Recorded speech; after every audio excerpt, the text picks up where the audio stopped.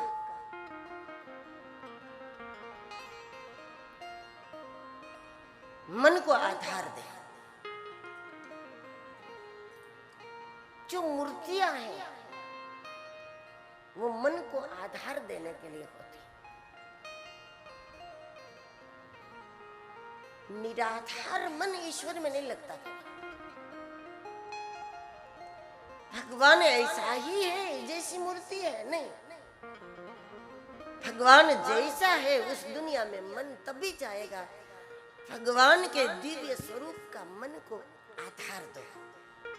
उस आधार का सपोर्ट लेकर के मन उड़ान करेगा तो वहां पर ब्रह्म का अनुभव वो करेगा।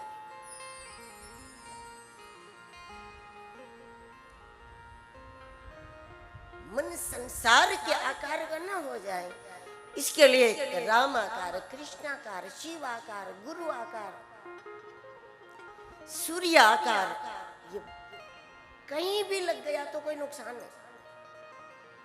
कहीं भी लग गया, अरे बार बार मन ने आकार बदला तो भी कोई खतरे वाली बात नहीं।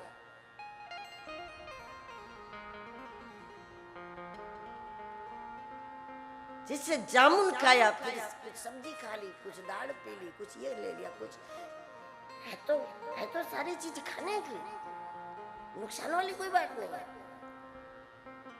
मन राम में लग गया, कृष्ण में लगा, शिव में लगा, बदला मन ने मुकाम तो भी कोई चिंता की बात नहीं है। वो तो संसार के आकार से बचाने का उपाय है।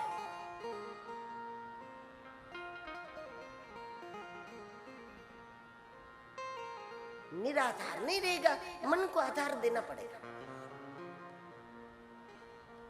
ये सुनकर परीक्षित विचार करने लगे कि सुखदेव जी के पास तो कोई मूर्ति नहीं है, नहीं राम नहीं कृष्ण, कुछ भी नहीं, और मुझे कह रहे कि राम कृष्ण मूर्ति स्थापित करो।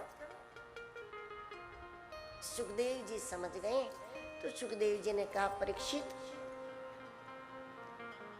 मूर्ति का आधार उनको लेना पड़ता है जिनके पास मन हो। मन हो तो संसार में चला जाए, लेकिन हमारे पास मन ही कहाँ है। सिद्धों के पास मन नहीं होता। मन का न होना ही गुरुत्व है। गुरु के पास मन नहीं होता। अरे जिसका अपना मन है वो तो अपनी मन की मर्जी को समझने में पड़ा है बेचारा, मन चाहता क्या है। गुरु के पास मन नहीं होता।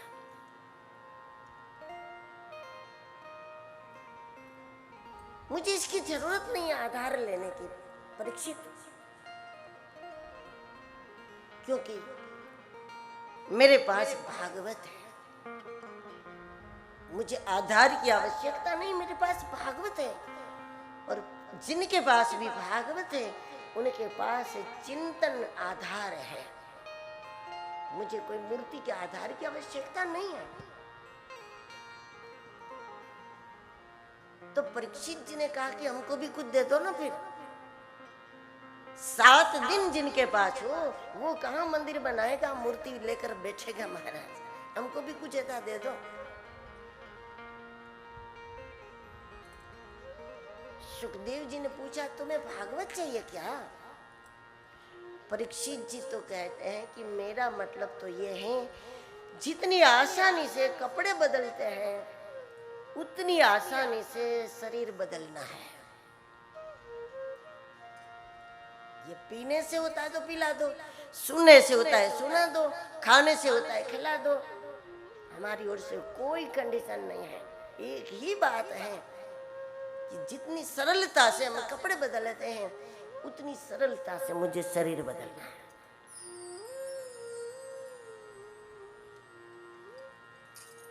सुखदेव जी ने जानबूझकर परीक्षित जी के अंदर जिज्ञासा प्रकट की। मेरे पास भागवत है, मुझे तो कुछ भी नहीं करना पड़ता। ध्यान भी हो गया, तप भी हो गया, जप भी हो गया, कीर्तन भी हो गया, व्रत भी हो गया, सब हो जाता है क्योंकि मेरे पास भागवत है। तुम्हें अलग अलग करना पड़ेगा, कभी सेव फल खाओ, कभी पपीता खाओ, कभी अनार। हम तो मिक्स जूस पीने वाले लोग हैं। तो ऐसा कहकर सुखदेव जी ने परीक्षित जी के अंदर उम्मीद जगाई कि हमको भी दे दो, थोड़ा एक आध घूंट हमको भी पिला दो।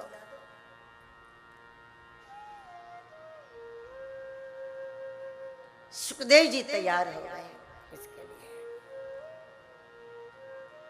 12 श्लोक में परमात्मा को और 13वें श्लोक में व्यास जी को सुखदेव जी ने नमन किया है मंगलाचरण में। 13 श्लोक का भाव भी यही है कि मृत्यु के पहले ये जीवात्मा एक बार भगवान से कह दे कि मैं तेरा हूं तो उद्धार हो जाएगा इसका। मृत्यु के समय पर एक बार ये हो जाए ये सब तेरा है, क्योंकि मेरा मेरा करके ही हम जन्म मृत्यु में पड़ रहे हैं। ये सब तेरा है और आज तारीख भी तेरा है। जो कुछ मेरे पास है प्रभु, मृत्यु के समय पर एक बार मंत्र मन से कह दे कि सब तेरा है, सब तेरा, वो तेर जाएगा, उसका मोक्ष निश्चित है।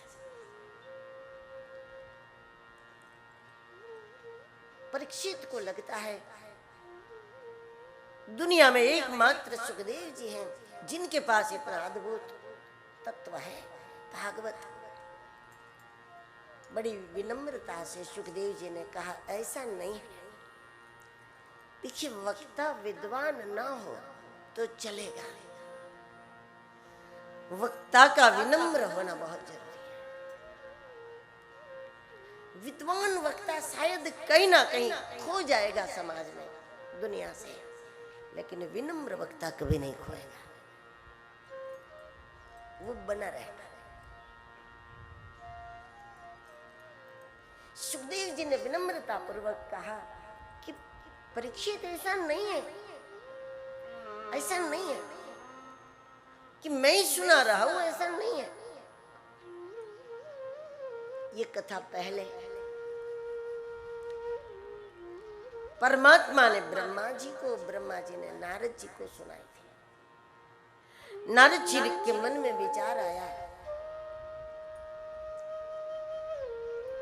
कि ब्रह्मा ने ये दुनिया बनाई है तो ब्रह्मा से आगे तो कोई नहीं होगा ना।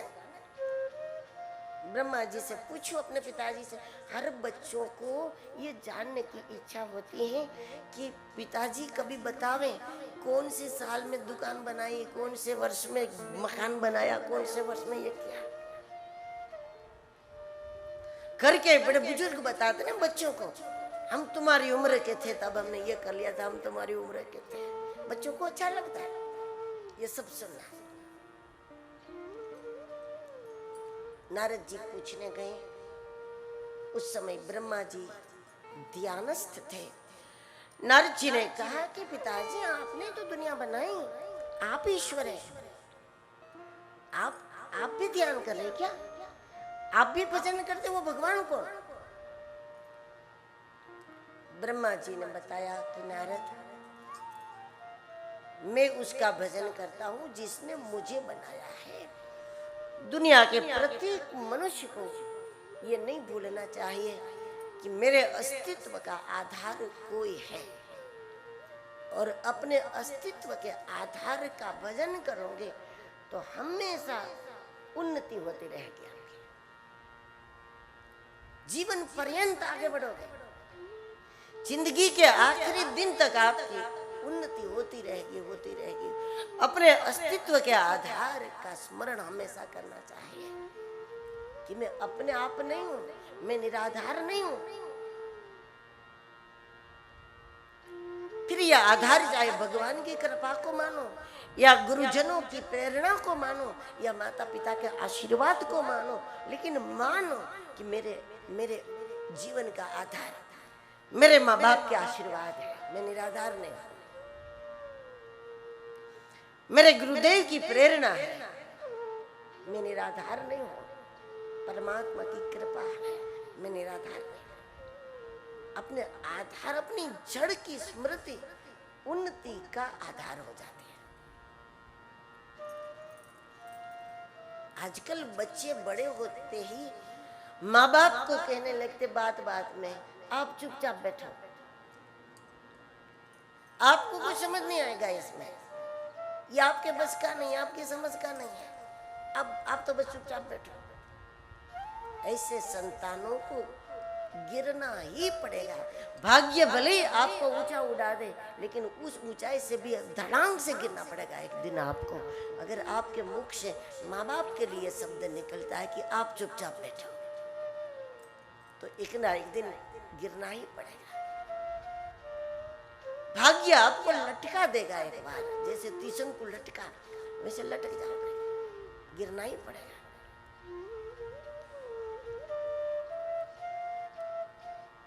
उन्नति का कोई आधार है। ब्रह्मा जी ने पूरी बात बताई नारद जी को। परमात्मा जब एक से अनेक होने का संकल्प किया, 24 तत्व प्रकट हुए। कोई भी चित्रकार चित्र बनाता है, उसके पहले उसके मन में चित्र होता है, वही चित्र वो बाहर निकालता है। परमात्मा के अंदर जो चित्र था दुनिया का, सृष्टि का, वो चित्र धीरे धीरे बाहर करना था। 24 तत्व प्रकट किए और स्वयं परमात्मा ने उसमें प्रवेश किया। 25वें परमात्मा, तो उसका एक आकार बन गया। मतलब जहां ईश्वर है वहीं संगठन है, जहां सद्गुण है वहीं संगठन है। ये घर की बात हो या समाज की बात हो, लेकिन जहां सद्गुण है वही संगठन है। ईश्वर गुण है, जहां गुण है वही संगठन है। घर में पढ़े लिखे लोग भी यदि मिलकर नहीं रह सकते तो समझना कि पढ़े लिखे तो है लेकिन गुण की कमी है। जहां सद्गुण है वही संगठन है। एक साथ अगर ये 70-72 लोगों का परिवार 2-2, 3-3 दिन तक एक माँ के सानिध्य में एक स्थान पर निवास कर सकते हैं, तो ये प्रमाण है कि गुण है वही संगठन। संभव ही नहीं होता।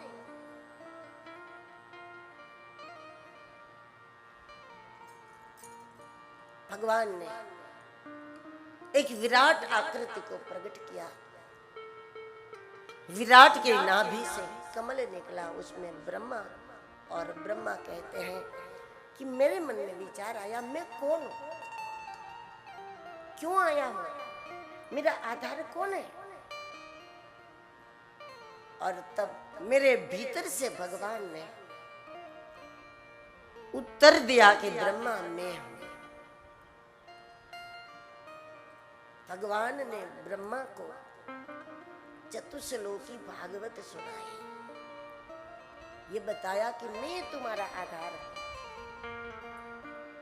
इससे इतना समझना है कि भागवत का अधिकारी वो है जिसके मन में ये सवाल उठे कि मैं कौन हूं और दुनिया में क्यों आया हूं। नींद में भी मेरी सांसें चलती है, वो कौन सपोर्ट कर रहा है। नींद में हम सांसें लेना भूल जाए तो क्या दशा होगी। नींद में सांसें लेना भूल जाए तो एक के बाद एक व्यक्ति को जागना पड़ेगा ना, कि वो हिलाते रहे, सांस लेते रहो, लेते रहो, लेते रहो, या फिर कोई पंप रखना पड़ेगा, वो चलाता रहे, हमारी सांसें चलती रहे। जब हम शरीर भूल जाते हैं, हम पूरा घर भूल जाते हैं, पूरी दुनिया भूल जाते हैं नींद में, लेकिन तब भी हम सांसें लेना नहीं भूलते हैं। तो नींद में भी हमारी सांसों को चलाने वाला कौन है? ये सवाल उठेगा ना जिनके मन में, उनको अगर कोई ना मिला तो खुद परमात्मा भागवत सुना देंगे, खुद ब्रह्म अपनी कथा सुना देगा। ये सवाल तो उठे।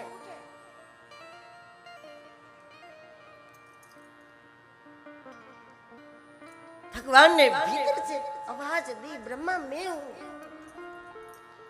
अहमे वासने